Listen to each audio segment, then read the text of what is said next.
Class 11-এর ছাত্রছাত্রীরা দেখো প্রশ্নবিচিত্রার model question paper 13 যেটা রয়েছে তার একের দাগের যে কোশ্চেনগুলো রয়েছে দেখো কি বলা আছে। একের দাগের x square minus 1/x cube whole to the power 12 এর বিস্তৃতিতে x to the power minus 11 এর সহগ নির্ণয় করো। ঠিক আছে, তো এই কোশ্চেনটা বলা রয়েছে।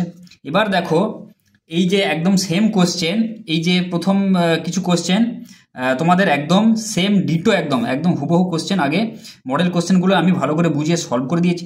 তো সেগুলো আমি জাস্ট লিখে রেখেছি, তোমরা প্লে লিস্টে যাও, মানে যেগুলো যেগুলো সেম আর যেগুলো সেম নেই সেগুলো আমি করে দিচ্ছি।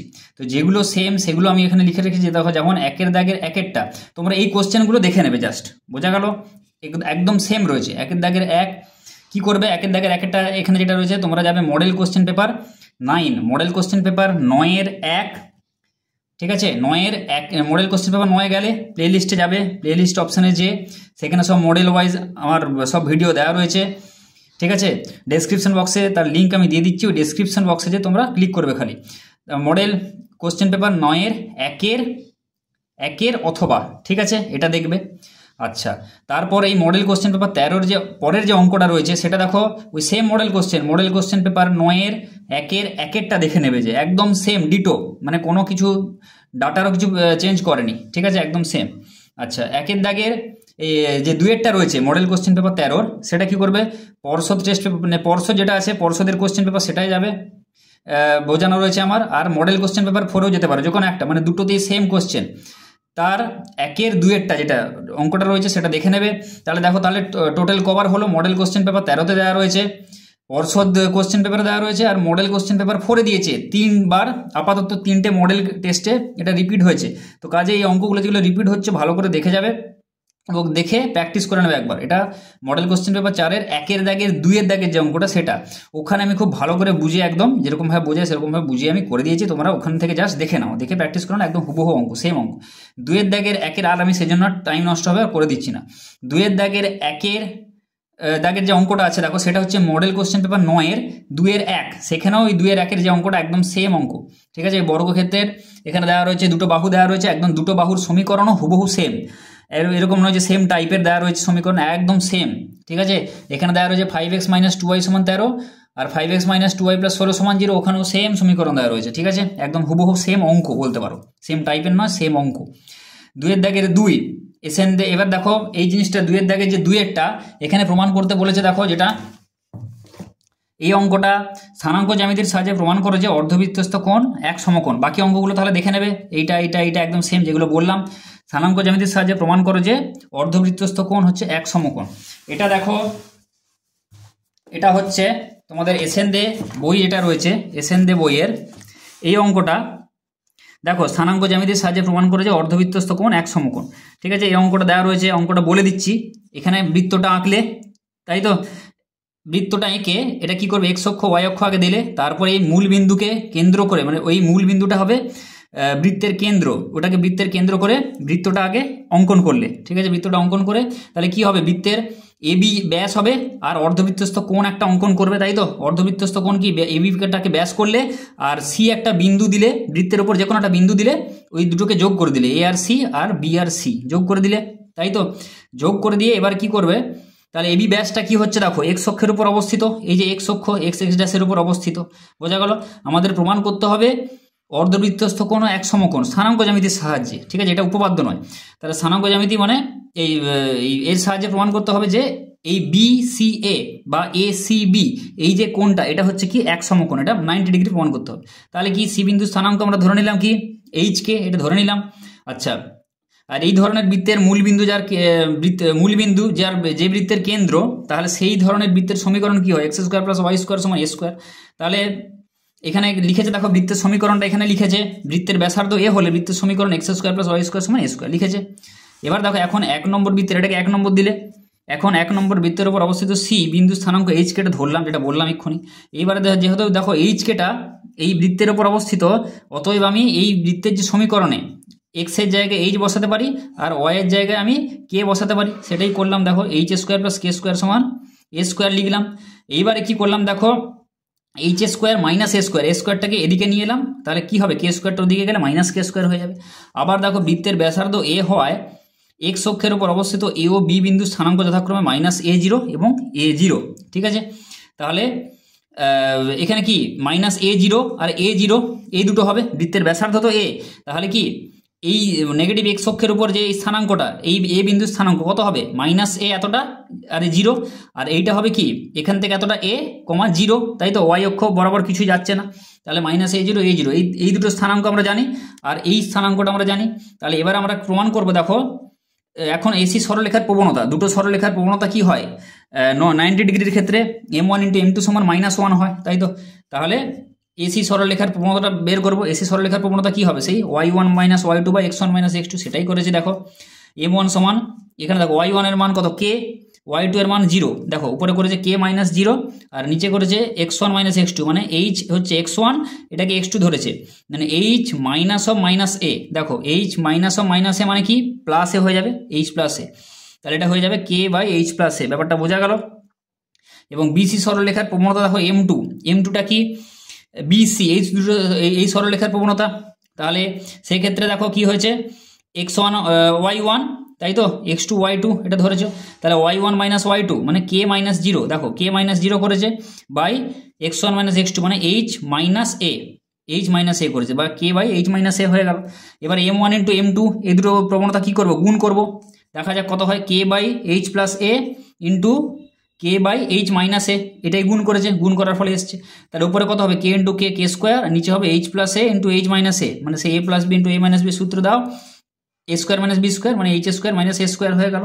তাহলে দেখো এবার দেখো এই জন্য মানটা সে বের করতে হয়েছিল যে h square minus a square সমান কি -k স্কোয়ার, তাহলে h স্কোয়ার মাইনাস a স্কোয়ারের জায়গায় আমি -k স্কোয়ার বসে দিচ্ছি, তাহলে k square by -k square সমান কত হবে -1 হবে, বোঝা গেল। সুতরাং এসি ও বিসি সরলরেখা দুটি পরস্পর লম্ব, কেননা m1 m2 সমান -1 হয়, প্রবণতা দুটির গুণফল কি হয় -1, অতএব এসি বিসি সরলরেখা দুটি পরস্পর লম্ব, অর্থাৎ এসিবি সমান এক সমকোণ এসিবি, ঠিক আছে। এই কোণটা তাহলে কি হয়ে গেল এক সমকোণ হয়ে গেল, বোঝা গেল। তাহলে অর্ধবৃত্তস্থ কোণ এক সমকোণ, এটা আমরা প্রমাণ করে ফেললাম। তাহলে অঙ্কটা এখান থেকে পুরোটা দেখে নেবে, একদম সেম অঙ্ক, এই অঙ্কটা দেখে নেবে স্থানাঙ্ক জ্যামিতির সাহায্যে প্রমাণটা যেটা আছে। এবার দেখো আর কোনটা, এবার দেখো 2-এর দাগে 2-এর অথবা, যেটা 2-এর দাগের 2-এর অথবা, এটা কি বলা আছে y স্কোয়ার সমান 4x অধিবৃত্তের নাভিগামী কোনো জ্যায়, ঠিক আছে, বলা আছে নাভিগামী কোনো জ্যায়ের প্রান্তবিন্দু দুটি স্থানাঙ্ক x1 y1 ও x2 y2 হলে প্রমাণ কি করতে, আচ্ছা এর মান কত y1 y2 plus 4x1 x2 এর মান কত, এটার মান বের করতে বলেছে, ঠিক আছে। তাহলে দেখো কি বলেছে, একটা নাভিগামী জ্যা বলা আছে আর তার দুটো প্রান্তবিন্দু স্থানাঙ্ক বলে দেওয়া আছে, অধিবৃত্তটার সমীকরণ কি বলে দেওয়া আছে y স্কোয়ার সমান 4x, ঠিক আছে, এটা করে দিচ্ছি। দেখো এটা তাহলে অধিবৃত্তটা যদি আঁকো কি হবে, এরকম হবে অধিবৃত্তটা y স্কোয়ার সমান 4x, তাহলে ধরে নিচ্ছি এটা তার নাভি, তাই তো। তাহলে নাভিগামী কোনো জ্যা, তাহলে এরকম হতে পারে নাভিগামী জ্যা, ধরে নিলাম এটা নাভিগামী জ্যা, তাহলে একটা প্রান্তের বিন্দু স্থানাঙ্ক কি হয় x1 y1 আর একটা বলা আছে x2 y2, ঠিক আছে। তাহলে আমরা ধরে নিচ্ছি x1 সমান a_t1 স্কোয়ার, y1 সমান 2a_t1, এটা ধরে নিচ্ছি, ধরি, ঠিক আছে, ধরি লিখলাম, বোঝা গেল। তাহলে হচ্ছে x1 y1, এখানে x1 y1 না লিখে আমরা কি লিখছি a_t1 স্কোয়ার আর 2a_t1 লিখলাম।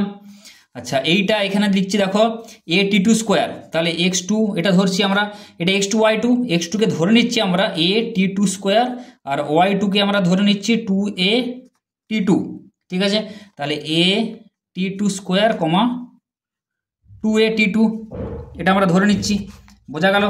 আচ্ছা এবার দেখো আমাদেরকে এখানে কি প্রমাণ, ওইটা দেখো ওইটার মান বের করতে বলেছে, ওইটার মান, তাই তো। এবারে এই জ্যায়ের যে এখানে কি করব y স্কোয়ার সমান 4x, অধিবৃত্তটার সমীকরণটা লিখে নি, y স্কোয়ার সমান 4x।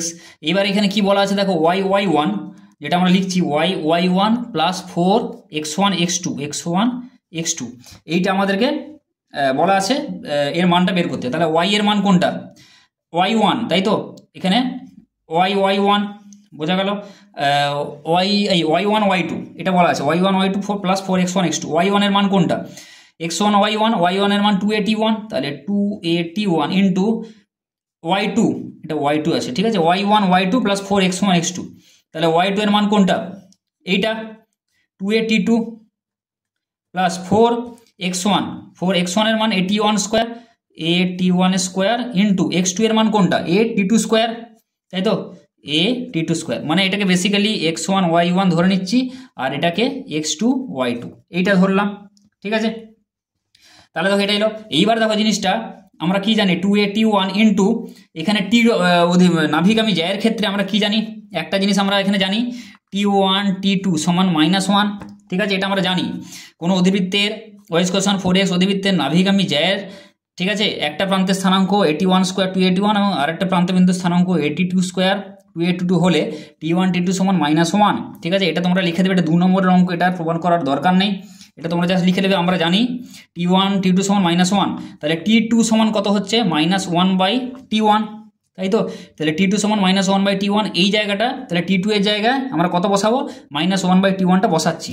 ঠিক আছে, তাহলে 2AT1 into 2a into -1/T1 এটা বসালাম এই T2 এর জায়গাটায়। আচ্ছা, plus 4a into T1 square যেটা আছে থাকবে ইন্টু a ইন্টু এখানে দেখো -1/T, তাই তো, তাহলে -1/T1 তার হোল স্কোয়ার, বোঝা গেল, এটা দিলাম। আচ্ছা, এটাকে এবার সমান দাও, তাহলে এবার দেখো এখানে কি কাটবে T1, এখানে কি হয় T1, এই T1 কেটে যাবে, আর এই জায়গায় আগে একটা মাইনাস আছে, তাহলে প্লাসে মাইনাসে মাইনাস 2 দুগুণে 4 4a স্কোয়ার হয়ে গেল, প্লাস এখানে একটা লাইন করছি 4AT1 স্কোয়ার ইন্টু এখানে দেখো মাইনাসের হোল স্কোয়ার কি হয়ে যাবে প্লাস হয়ে যাবে, আর নিচে হচ্ছে T1 স্কোয়ার, তাহলে প্লাস 1/T1 স্কোয়ার মানে ইন্টু a/T1 স্কোয়ার এটা হবে, তাই তো। তাহলে এবারে এটা কেটে দাও, তাহলে কত হচ্ছে -4a square plus 4a square সমান 0। ঠিক আছে, তাহলে এর মান কত বেরাবে y1 y2 plus 4x1 x2 এর মান বেরাবে হচ্ছে 0, তাহলে এটাই হবে উত্তর। ঠিক আছে, এটাই উত্তর, এর মান 0। এবার দেখো কোনো কোনো অঙ্কে এরকম বলা থাকে যে তোমাদের এই এটা দেখাতে বলে এটা সমান 0, প্রমাণ করে যে এটা সমান 0, তখন কি করো তোমরা প্রমাণ করে দেবে, জাস্ট কিছু নয়। ঠিক আছে, একই ধরনের অঙ্ক, সেম টাইপের অঙ্ক, বোঝা গেল জিনিসটা কি করে করলাম। খালি মনে রাখবে, এইটা মনে রাখবে, অধিবৃত্তের নাভিগামী জ্যায়ের ক্ষেত্রে মনে রাখবে এইরকম যদি স্থানাঙ্কগুলো প্যারামেট্রিক আকারে যে স্থানাঙ্কগুলো যেগুলো হবে সেরকম হলে T1 ইন্টু T2 সমান কি হবে -1 হবে, এটা খালি তোমরা এখানে মনে রাখবে, ব্যাস, এখান থেকে অঙ্কগুলো হবে। এবার দেখো 3-এর দাগের র্যাকেটটা, 3-এর দাগের র্যাকেটটা কি বলেছে, একটি ঝোঁকশূন্য মুদ্রাকে পরপর 3বার টস করা হলে অন্তত একবার হেড পড়ার সম্ভাবনা, খুব ইম্পর্টেন্ট অঙ্ক, ভীষণ ইম্পর্টেন্ট, হয় অন্তত একবার হেড পড়ার সম্ভাবনা কিংবা অন্তত একবার টেল পড়ার সম্ভাবনা, এইভাবে দিতে পারে, একই ধরনের অঙ্ক হবে। তো এই অঙ্কগুলো খুব দেখে যাবে তোমরা, ঝোঁকশূন্য মুদ্রাকে পরপর 3বার টস করা হচ্ছে, বা লুডোর ছক্কাকে 2বার টস করা হলে একসাথে যে 7 পড়ার সম্ভাবনা কত, কি অন্তর্ফল 1 হওয়ার সম্ভাবনা কত। তো এই ধরনের যে অঙ্কগুলো রয়েছে তোমাদের, সেই অঙ্কগুলো কিন্তু ভীষণ ইম্পর্টেন্ট, কিন্তু একটা না একটা ধরো আসার চান্স কিন্তু খুব রয়েছে। ঠিক আছে, তো ওগুলো ভালো করে দেখে প্র্যাকটিস করে যাবে। ঠিক আছে, তাহলে এখানে দেখো এটা সেম ধরনের অঙ্ক, একদম সেম অঙ্ক, 3-এর দাগের একেরটা দেখো, 3-এর দাগের একেরটা তোমরা ওটা দেখে নেবে, একদম ভালোভাবে বুঝিয়ে করানো আছে, মডেল কোশ্চেন পেপার 5 3-এর দাগের 1 যে অঙ্কটা, ওই সেম অঙ্ক একই, বোঝা গেল। আচ্ছা, আর 3-এর দাগের 1-এর অথবাটা, 3-এর দাগের 1-এর অথবা কি বলেছে, যথেচ্ছভাবে নির্বাচিত কোনো অধিবর্ষে 53টি সোমবার থাকার সম্ভাবনা নির্ণয় করো, এটাও একদম সেম অঙ্ক। এখানে দেখো খালি 53টি সোমবার আছে, আরেকটা মডেল কোশ্চেন পেপারে দেখো, মডেল কোশ্চেন পেপার 4-এ ওটা 53টি রবিবার দিয়ে অঙ্কটি করা আছে, কিন্তু অঙ্ক দুটো একদম সেম, খালি ওখানে যে রোববার আছে ওখানে রোববারের জায়গায় এখানে খালি সোমবার হবে, আর কিছু নয়, যেখানে যেখানে রোববার আছে সেখানে সেখানে সোমবার হবে। তাহলে ওখানে ভালো করে বুঝিয়ে করানো আছে। তাহলে 3-এর 1-এর অথবা যেটা আছে সেটা তোমরা মডেল কোশ্চেন পেপার 4-এর 3-এর দাগের 1-এর অথবা যে অঙ্কটা আছে ওটা দেখে নেবে, একই অঙ্ক। ঠিক আছে, সোমবার বলুক, রোববার বলুক, বৃহস্পতিবার বলুক, যাই বলুক, ঠিক আছে, মানে অধিবর্ষ নয় এমন একটা বছর, মানে 365 দিন যে বছরে হচ্ছে, ঠিক আছে, সেটা কোনো ওই যথেচ্ছভাবে নির্বাচিত কোনো অধিবর্ষে, লিপিয়ারে, ঠিক আছে, অধিবর্ষ মানে লিপিয়ারে, মানে 366 দিনে নির্বাচিত কোনো অধিবর্ষে 53টি সোমবার, ঠিক আছে, 53টা সোমবার থাকার বা 53টা বৃহস্পতিবার থাকার সম্ভাবনা কত, একই টাইপের অঙ্ক। ঠিক আছে, সেমভাবে হবে। এবার দেখো অথবার 2-এরটা, কোনো পরিবারে 3টি শিশু আছে, এটা এখানে নতুন অঙ্ক, কোনো পরিবারে 3টি শিশু আছে, তাদের সকলের জন্মদিন অধিবর্ষ নয়, মানে লিপিয়ার নয়, অধিবর্ষ নয় এমন বছরের, ঠিক আছে, মানে সেই বছরটা কি হবে 365 দিনের হবে অবভিয়াসলি। তাহলে তাদের সকলের জন্মদিন অধিবর্ষ নয় এমন বছরের বিভিন্ন তারিখ হওয়ার সম্ভাবনা নির্ণয় করো। ঠিক আছে, বোঝা গেল? তাহলে কোনো পরিবারে 3টি শিশু রয়েছে, তাদের সকলের জন্মদিন বিভিন্ন তারিখ হওয়ার সম্ভাবনা নির্ণয় করো, মানে 3 জনের জন্মদিন আলাদা আলাদা হবে। ঠিক আছে, কিন্তু বছরটা কি বলে দেওয়া আছে, এখানে মেনশন করে দেওয়া আছে যে বছরটা অধিবর্ষ হবে না, এমন বছর হবে, এটা খালি মেনশন করে দেওয়া আছে। কিন্তু কোশ্চেনটা কি চেয়েছে যে 3টি শিশু রয়েছে, তাদের প্রত্যেকের জন্মদিন আলাদা হওয়ার সম্ভাবনাটা কত, সেটা তোমাদেরকে এখানে বের করতে হবে। তাহলে দেখো এটা কি হবে, 3-এর দাগের এটা 2-এরটা। ঠিক আছে, 3-এর দাগের 2-এরটা এটা করে দিচ্ছি। তাহলে এখানে সম্ভাবনাটা হবে PA সমান কি হবে, দেখো মোট এখানে কত হচ্ছে, দেখো একবার করে দিচ্ছি। মোট এখানে হবে 3 জন আছে 3টি শিশুর জন্য, 3টি শিশুর জন্য প্রথম জন্য 365, তাই তো? তাহলে 365 ইন্টু 365 ইন্টু 365 টোটাল যে নমুনা বিন্দুর সংখ্যা, তাহলে 365 এর হোল কিউব। ব্যাপারটা বোঝা গেল? মোট 3টি শিশুর জন্য, প্রত্যেকটা শিশুর জন্য 365 দিনের মধ্যে যে কোনো দিন জন্মদিন হতে পারে, তাহলে 365 ইন্টু 365 ইন্টু 365, এটা হচ্ছে মোট যেটা। এবার দেখো ওপরে যেটা ফেভারেবল আউটকাম সেটা কি হবে, এর মধ্যে দেখো 365 প্রথম শিশু ধরে নিচ্ছে, একটা শিশু, 3টে শিশু আছে, 3টি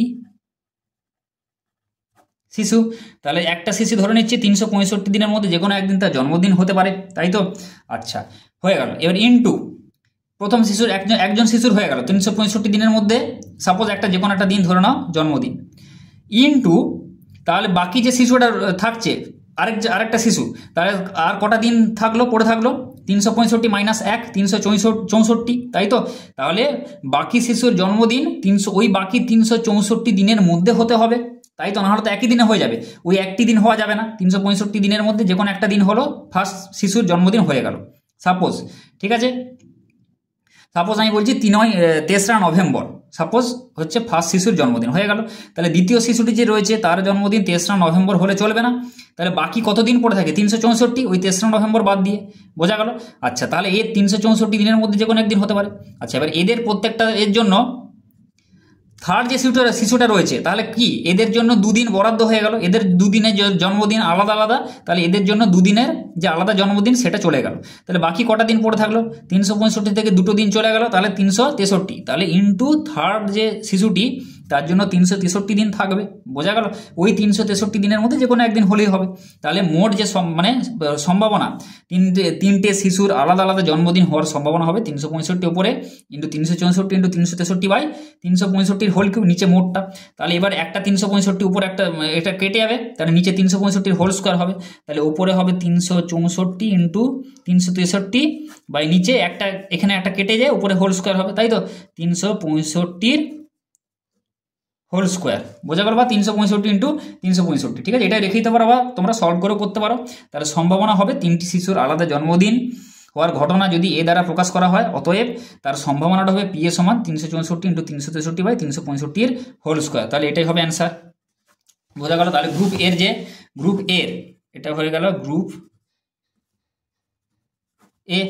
এর যে অতি সংক্ষিপ্ত যে কোশ্চেনগুলো সব তোমরা এইভাবে দেখে নেবে, যেগুলো আমি সব এখানে প্রত্যেকটা আমি লিখে দিলাম কিন্তু, ঠিক আছে? প্রত্যেকটা আমি এখানে এই কোশ্চেনগুলো তোমরা দেখে নেবে, জাস্ট একদম সেম অঙ্ক। আর এখানে কোশ্চেনগুলো ওই যেটা বললাম প্রথমে দিকের কোশ্চেনগুলো একই, আর যেগুলো আলাদা আছে সেগুলো মোটামুটি আমি করিয়ে দিলাম। তো ভালো করে অঙ্কগুলো দেখো, ওখানে ভালো করে বুঝিয়ে দেওয়া রয়েছে, ওখানে ভালো করে বুঝিয়ে দিয়েছে, একদম ভালো করে এক্সপ্লেন করা আছে, ওগুলো দেখো, দেখে একবার প্র্যাকটিস করো না। যেমন এই অঙ্কটা 3বার রিপিট হয়েছে, এই অঙ্কটা ভীষণ ইম্পর্টেন্ট, এই অঙ্কটা দেখে যেতে পারে, এই অঙ্কটা দেখে যাবে, এই অঙ্কটা দেখে যাবে, বোঝা গেল? এই অঙ্কটা ইম্পর্টেন্ট, আর সবগুলোতে ইম্পর্টেন্ট, মানে একটা অঙ্ক দেখলে বিভিন্ন টাইপের অঙ্ক তোমরা করতে পারবে। ঠিক আছে, তো ভালো করে অঙ্কগুলো দেখো এবং দেখে একবার প্র্যাকটিস করে নাও।